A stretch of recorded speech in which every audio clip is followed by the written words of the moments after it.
the events team here at Books Are Magic. We're so excited to have Dominique, Katharine, Sam, and Matt with us tonight to celebrate Amplitudes, stories of queer and trans futurity. But before we get started, I wanted to point out some logistics for how tonight's event is going to go. If you need to use the restroom, our bathroom is right next to that moleskin spinner right there. Feel free to use it whenever. At the end, we're going to be doing a hand-raised Q&A, so start thinking of your questions now. After the talk tonight, all the authors will be signing and personalizing books. We're going to have them all sit up here in their chairs, so if you wanted to purchase a book, you could do that at the front and then just bring it back up here. If you have your own book right now, same deal. We'll just make a line. If you're joining us virtually on the YouTube live stream, we'd love to encourage you to buy a copy of Amplitudes online using the link in the live stream description. Amplitudes interrogates the farthest borders of the sci-fi landscape to imagine how her life will look centuries in the future or 10 years from now. Filled with brutal honesty, raw emotions, sexual escapades, and delightful whimsy, Amplitudes speaks to the long-standing tradition of queer fiction as protest. This essential collection serves as an evolving map of our celebrations, anxieties, wishes, pitfalls, and most of all, our rallying cry that we're here, we're queer, and the future is ours. Let me introduce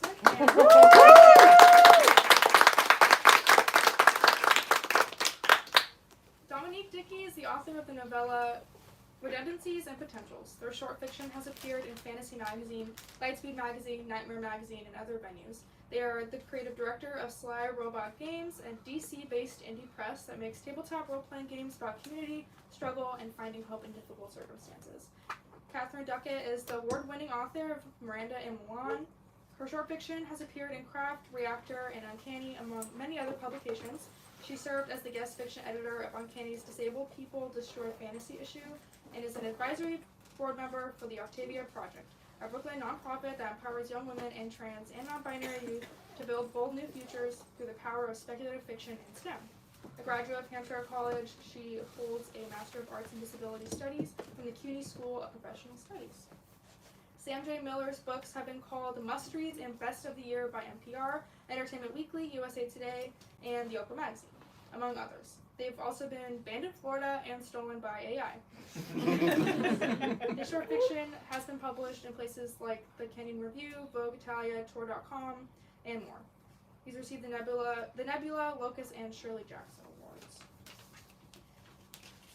Nat X-Ray is a writer originally from Austin, Texas, and currently based in Brooklyn.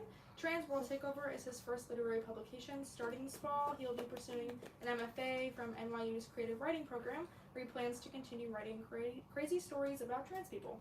So without further delay, please join me in welcoming the writers of Amplitude.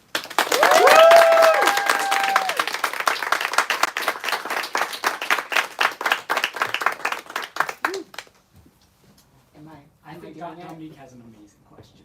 We're mostly just going to have a conversation, and I wanted to toss out a question for my co-contributors, which is, if your story in Amplitudes was represented by a meme, what meme would it be? You've got one? I got you one. Ready? It's not go good, for but, it. Go for it. So Marge Simpson having been gaslit and the gaslighting having turned against the person who did it, it says, "It seems I'm full of rage." That's good and specific. I had time to prepare for this question, and yet I do not have a prepared answer. But I feel like it would be like one of those, like, change my mind, or like, why are you booing me? I'm right. Vaguely combative memes. I feel like I could see the characters. Yeah, exactly. Mine is the Vine audio from way back. I'm a bad bitch, you can't kill me. Do people know the meme of the little girl smiling as the house burns? That's my story, and the house is time.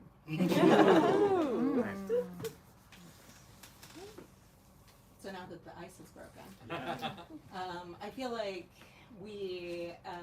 I wanted to hear a little bit. I think, Matt, you had maybe some thoughts on getting into discussing each of our stories. I don't know that we just want to do a neat summary, but Sure. Yeah, I came up with a couple specific questions. Could start with you if you're cool with that. Yes, So I really enjoyed how your story is told from this like first person plural POV, like the we throughout. I thought was really cool and unique.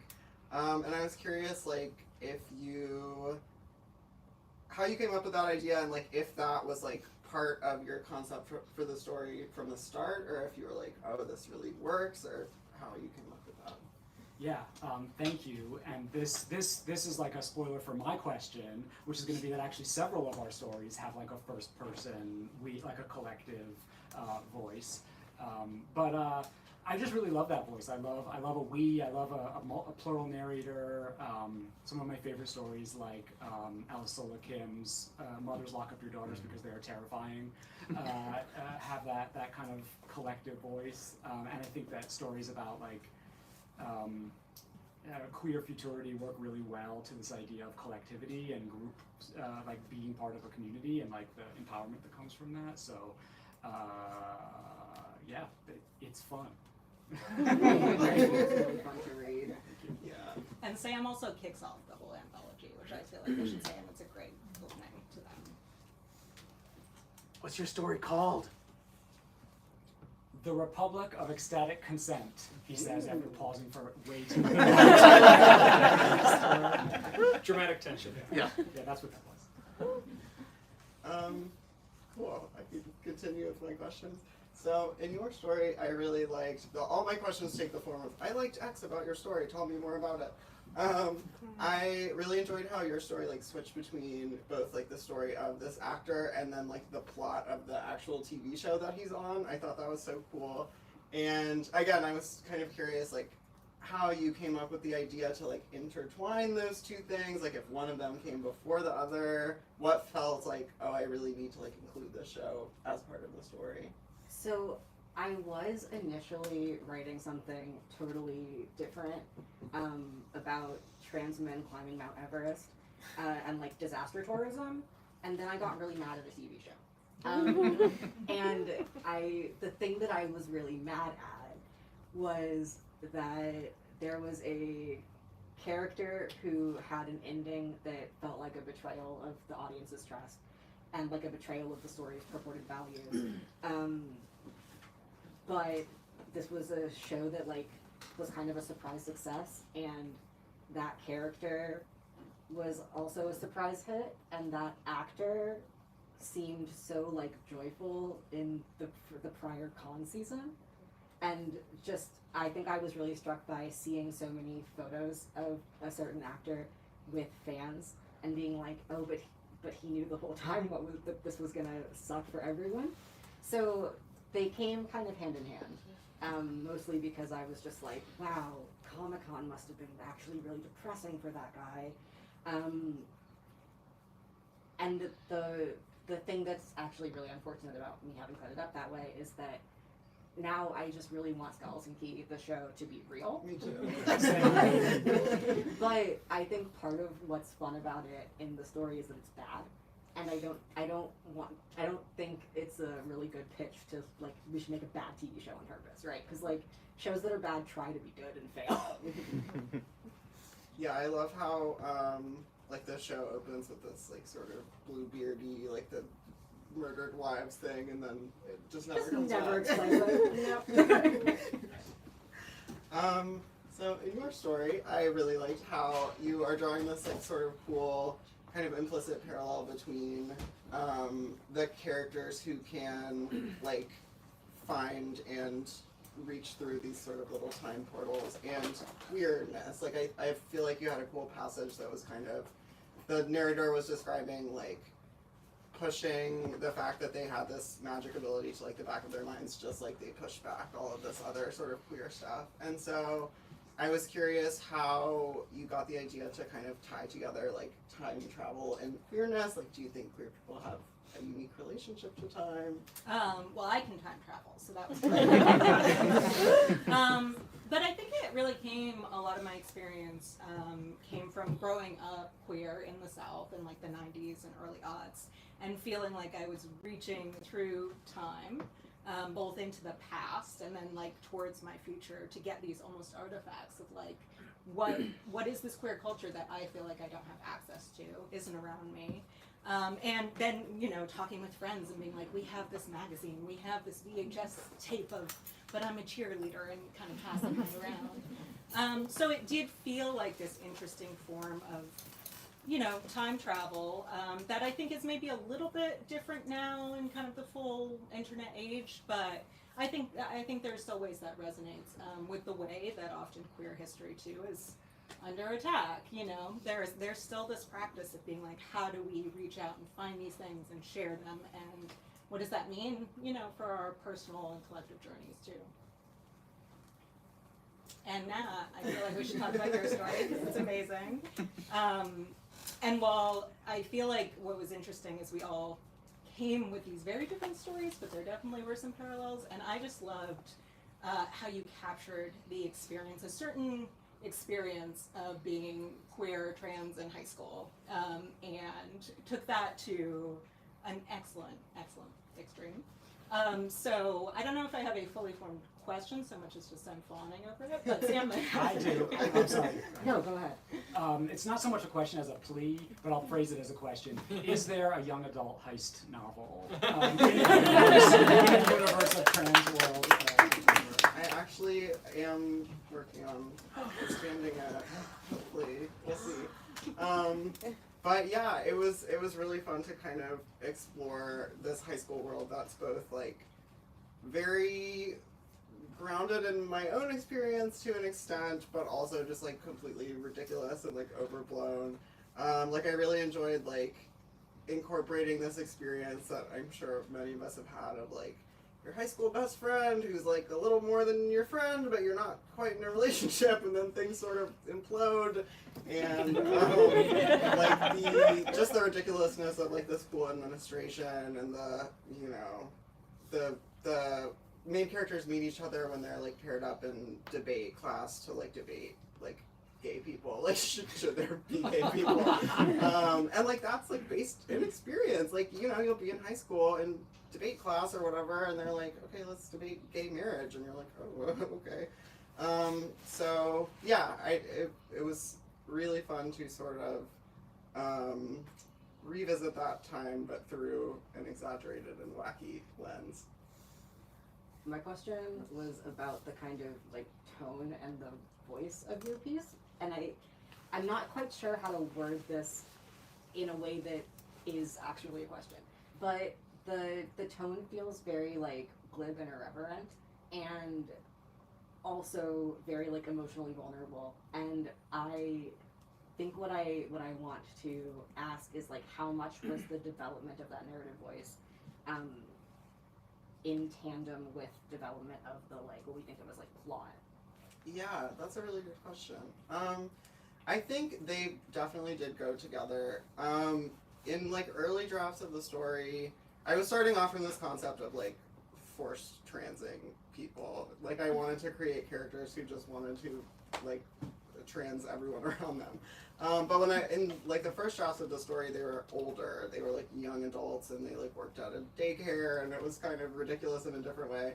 And I feel like when I found the like teenage voice, I was like, oh, this is it. And like the rest of it just came really easily. So it feels like it was like really intertwined. Like it needed to be about high schoolers, because like who else would think that that's a good idea?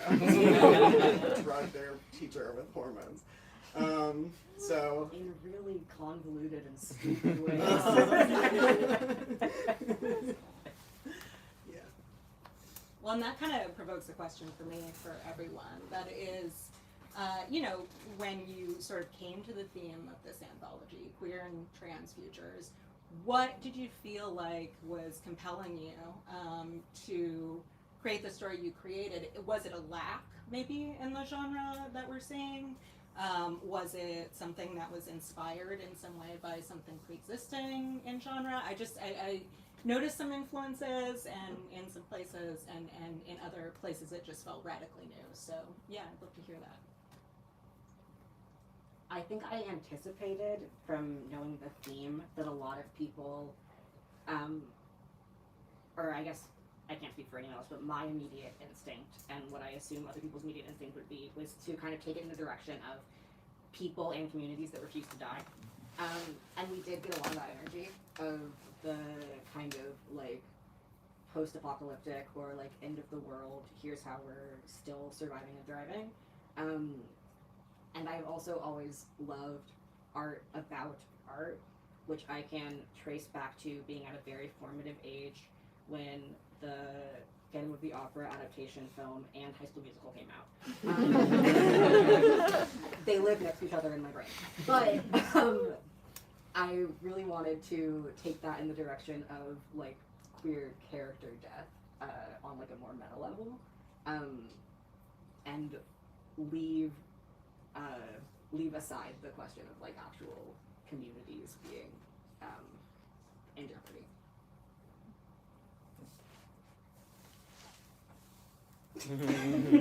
Got it. Really great, just did a lot of talking. Okay.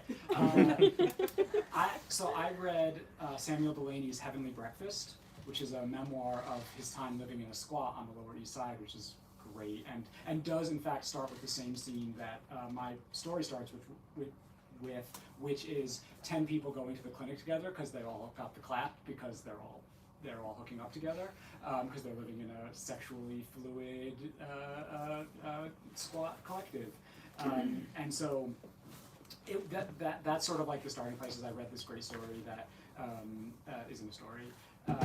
And it happened at the same time as I'm thinking through the sort of pandemic and the massive amounts of office space that were suddenly unused. And there was this moment, which I feel sadly is probably past, when there was like hope that like maybe they won't just return to business as usual and you know, commercial real estate will dominate New York City / global politics again, and we can see underutilized space become something for communities so that homeless people can be housed and radical community spaces can be created. And so it was sort of like writing from the hope for a future like that, which I still have hope for, but I think it will take a different disaster pandemic.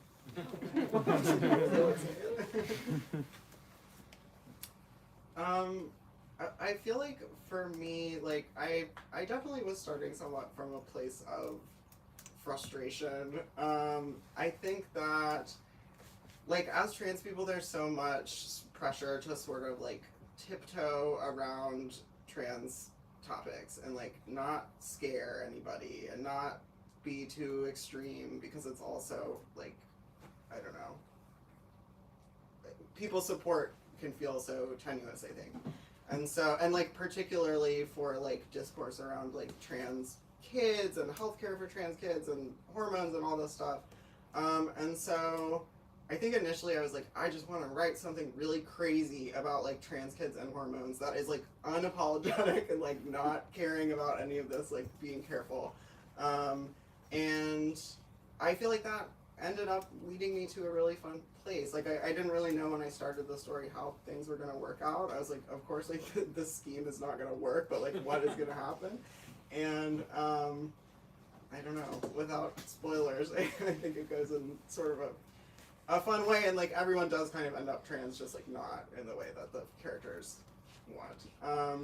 So yeah, that was, it was frustration and anger that kicked off the story, but then I feel like I found a way to incorporate more sort of hope, and I was thinking about like Jose Munoz too, which is funny because I did not write the story like for this anthology. It was kind of serendipitous, but I did my college thesis on Jose Munoz, so I was thinking about like queer futurity and like using, you know, the power of imagination to bring about like a future you want. So all of that stuff was sort of in my mind.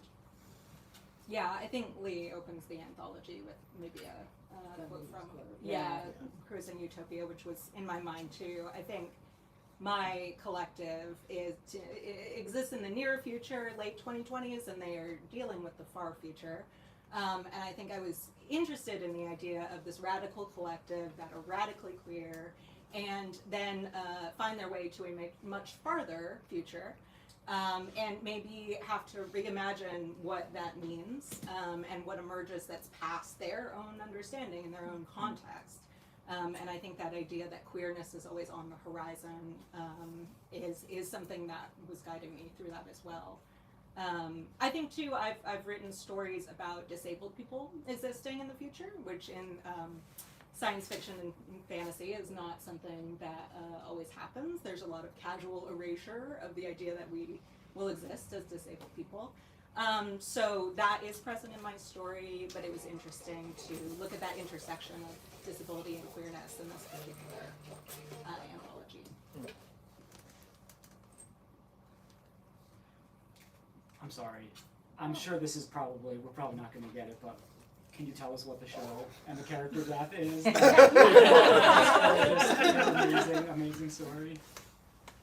Not on camera. Ask me after the live stream and I will tell you. I did was at a group reading on Saturday in Baltimore and did bitch about it at length. And I'm so willing to, but I feel bad doing it so publicly. YouTube can't see this. It's just for us. Yeah. You did bring home, though, the love for terrible shows where you find Xena, Warrior Princess. So awful, messes with time in the best way. So, yeah, thank you for evoking terrible show. Thank you for the compliment. I have the list. A question off the list. Okay.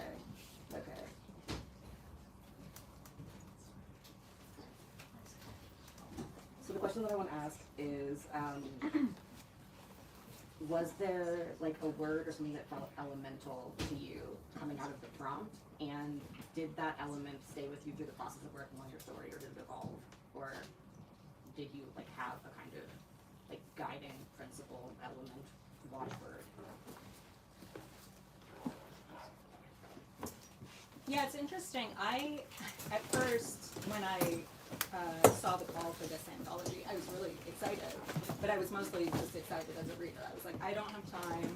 This is going to be amazing, but I don't feel like I have something for this.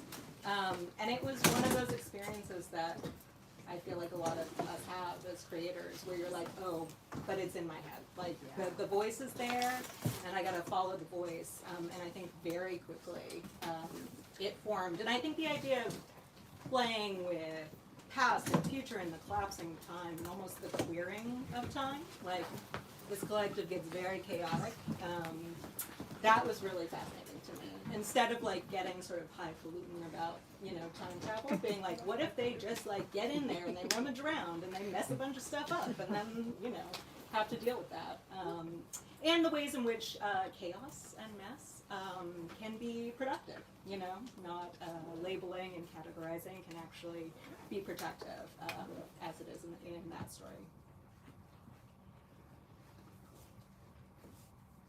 I feel like for me, queer and trans futurity is always like a factor, a background element of my stories, but to sort of like zero in on the specifics of like futurity and like what will queer community look like differently, and like what are some ways we can specifically look at community, as opposed to like often I'm exploring characters who would live within a futurity like that, but to sort of like step back and have this sort of like collective voice, plural narrator look at it was a good opportunity that inspired this story. I'm trying to think of an answer that's not just repeating my previous answer. Let's come back to it. Okay. I was really led by, I think, all the elements that I would want to see in a show that would make me insane in a specific way that would have gone crazy on 2014 Tumblr.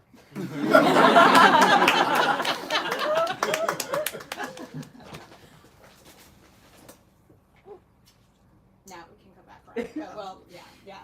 I was curious, are there other stories or books you would recommend in this, sort of space that we're talking about? Or if not, things that you would like to see and like to see this anthology sort of break the ground for? I feel like whenever someone asks a question that's along those lines, I'm like, I've never read a book in my life. I know, I did the same thing. It's so cruel, but yeah. Although saying, I feel like for me, Becky Chambers' Monk and Robot series has been really great for imagining, you know, a future where also things are improved in some ways, but there's still searching and yearning and complication. So yeah, those are definitely pick those. I'm really enjoying Haley Piper's horror right now. I'm finding that's sort of like getting me in a way that no other horror is. It's like not like, you know, this is not a great future. It's a horror future, but it is really exciting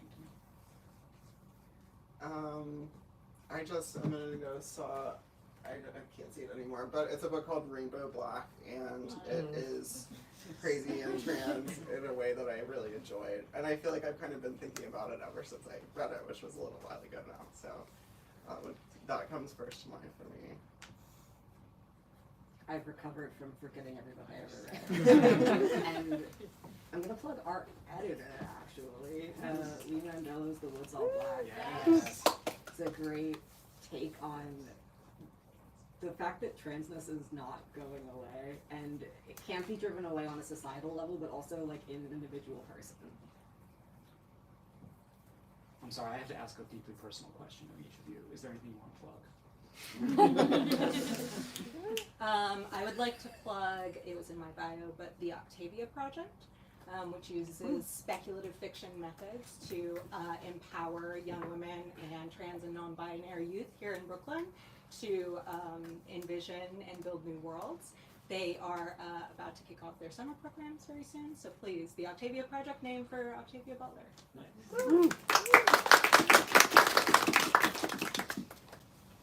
I've got a novella out with Neon Hemlock called Redundancies and Potentials. It is about time travel. It is about the implications of if time travel worked the same way as a fax machine. So an extra copy created in the process of time traveling. It's really gory and it's a ROM. And it also, if you buy like the paperback, it comes with a little game I wrote that's set in the world of the book.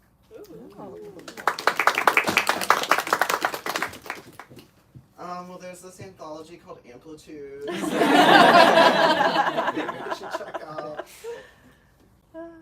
That's what I got.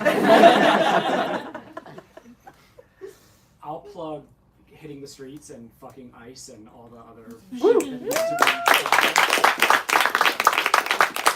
And buy my book. I have a novel coming out called Red Star Hustle, which will be published in October by Saga, and it's a revival of the old school doubles format where they publish 2 short novels back to back by 2 different authors. So it's me and a novella by Mary Robinette Kowal that are both sort of like outer space noir cyberpunk queerness. So they low-key take place in the same universe, even though we didn't plan it that way. So Red Star Hustle / Apprehension. Pre-order now.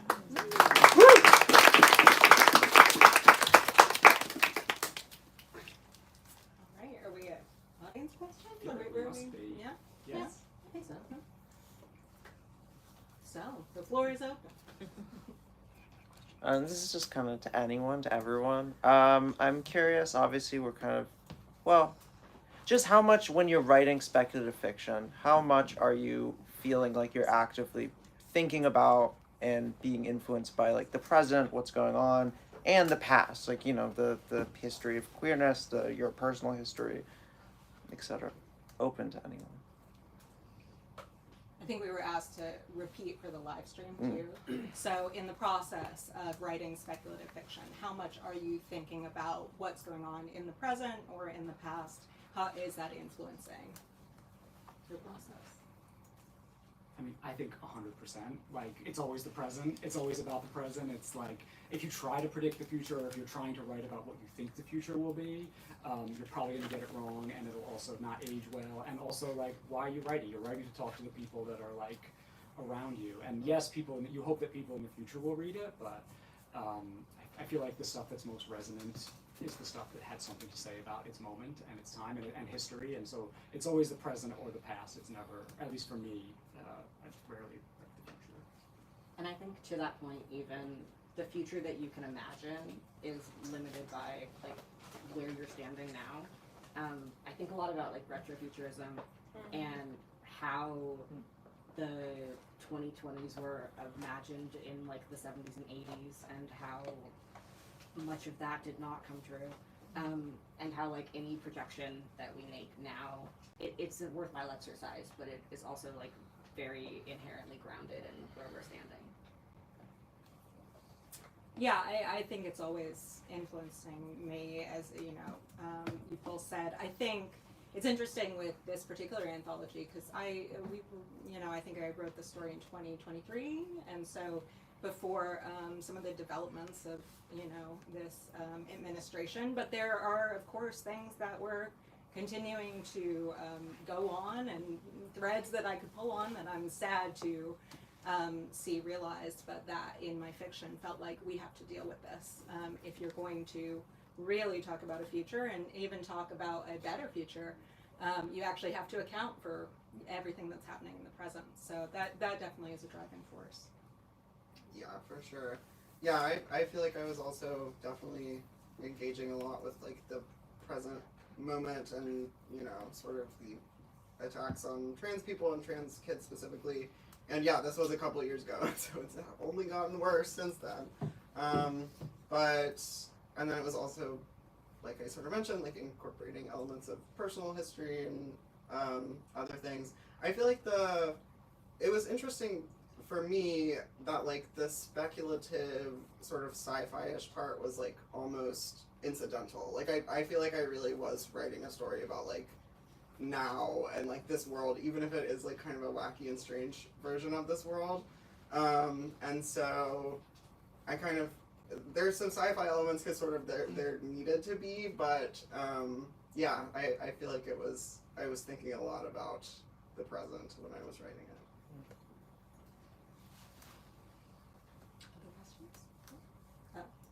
Sorry, I thought you first. So we already talked about some books that you're interested in that serves as an inspiration. So another category that I've been thinking about recently has been books that where there's a mismatch between their public reputation and the actual experience of reading them. Like sometimes you crack them open and you're like, damn, this was sexy. Like I didn't know to expect that. So open-ended, are there any books where that were turned out to be way queerer when you read them than you expected going in? Oh, interesting. So the question was, sometimes you experience a mismatch between what you've heard about a book and what you encounter, and were there any books that turned out to be queerer than we thought when we encountered them?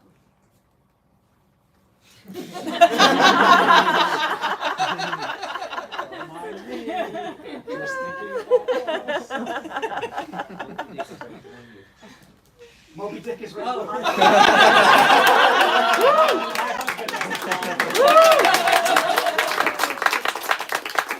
and my Moby Dick tattoo. No, stop.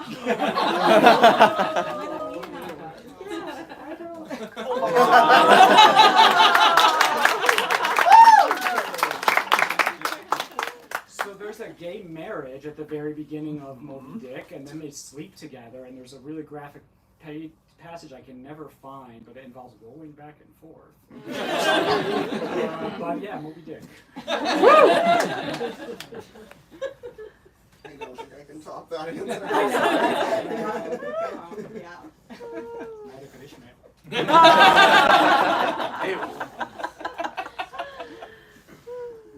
I think I saw a question over here. Yes. I mean, not that I want to read a straight anthology about anything, but I'm curious, like, I do feel like queer and trans and other marginalized communities are often, like, tasked with imagining the future and, like, creating the future for everyone and then kind of blamed for whatever that imagination is, but I'm wondering if it felt, like, freeing to think about the future, if it does feel like a responsibility, if it feels like a way to, like, push against that responsibility at all. Yeah, the question was, marginalized communities are often tasked with, doing this work of thinking about the future and writing themselves into the future. And how did that feel for us? I'm curious. There's a cut scene from Wicked where Alphaba says to Glinda, like Glinda's like, why can't I do magic? And Alpha was like, well, everything's always been very easy for you. You don't need magic. And so I think that way about the future for queer people. It's like straight people that they've got everything. They don't need to.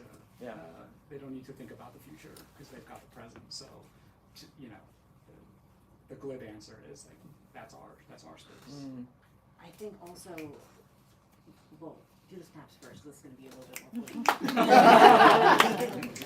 On a more bleak note, I think that when straight people and cis people are left to their own devices to imagine the future, they often do not think of us as being in that future. And it sucks, but I think the flip side of what Sandra said is like the needing to assert that we will still be here.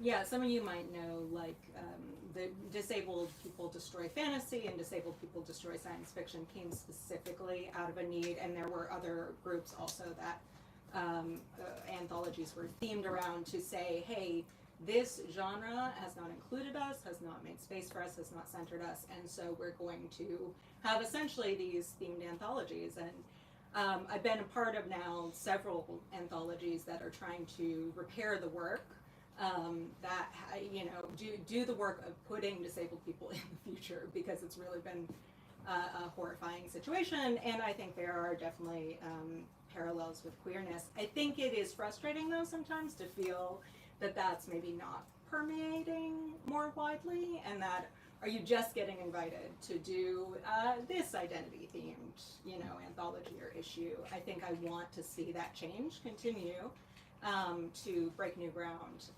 in the mainstream as well.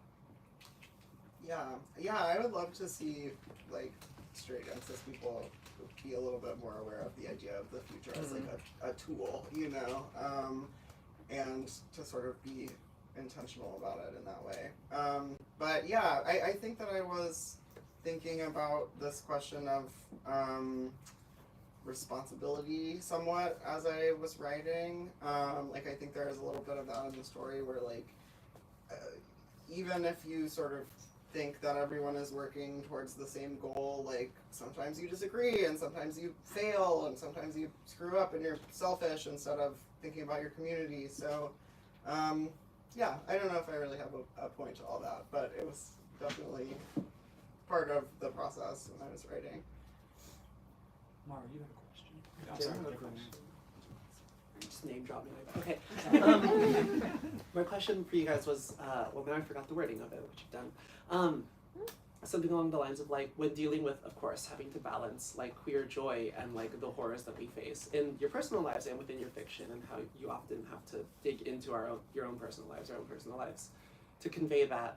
How do you, within your work and of course, again, back in personal lives, find a balance between either like digging too deep into something dreadful and balancing that with this sucks, but it is also worth living for, it is worth dancing for, surviving for. How does that appear in your work and in your practice of like self-care? I feel like I can't sum up how well that was worded. Essentially, the balance of queer joy and hardship and drawing from, as I think we all did here, really personal experiences. What is that like to try to balance that?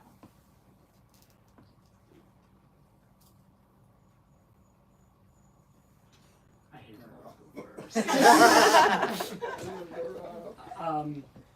for me that's where like I have sort of like a split personality of like there's the toolkit of science fiction and then there's the toolkit of horror. Like when I'm going to the dark place, when I want to talk about the nightmare, that's where horror comes in. And that is not to say that horror can't encompass those things, but those are sort of like what's the germ of the story. It's like if it's hopeful and about finding futures that matter and then about finding solutions, then that's probably science fiction. And if it's about how full I am of anger and fear and grief and rage, then that's probably horror. Yeah, I feel like for me, balancing between sort of the silliness and the joy on one hand and the more dark and emotional and difficult stuff on the other was like one of the biggest challenges of writing this story. And I think the like narrative voice, kind of like we were talking about before, like ended up playing a really big role in that. Like I feel like the sort of glibness and like obliviousness to some degree, like of the narrator, sort of, I don't know, helps balance those things. But yeah, it did feel very important for the story for it to have kind of both of those sides in it. And it was tough to keep it from tipping into either too ridiculous or like too dark. But yeah, it's a cool challenge. I think I can speak more to where I'm at with that in like my actual life, which is that I have had to get really deliberate about cultivating liking things and like learning how to like things really deliberately and in ways that are really intense. Like, what does it look like to listen to like a song that you've heard 100 times, but listen to it in a way that feels like it's your first time again? Or what is it like to like go out with friends and eat a meal and have that experience be like really intimate and impactful?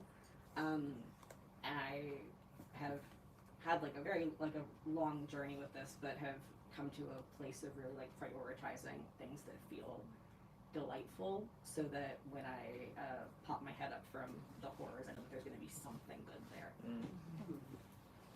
Yeah, I agree with Nat. That kind of that tone that I found we have different stories, but there was kind of that similar like, yeah, I want to recreate the kind of joy I have with my friends or the kind of banter we have. And I also think finding joy in media that sometimes, you know, maybe isn't the perfect thing, but you can really find pieces of yourself there that helps bring that joy.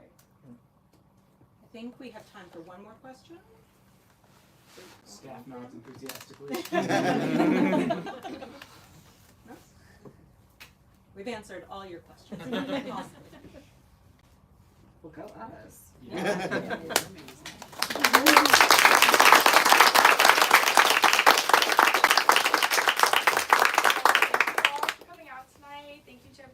Questions, and thank you to Dominique, Katharine, Sam, and Nat for celebrating Amplitudes and Pride with us. A few final reminders: if you're still with us in the live stream, you can purchase a copy of the book by clicking the link in the live stream description. For everybody in person, we do have a few copies left that you could buy. If you do want them personalized, everyone's going to sit up here.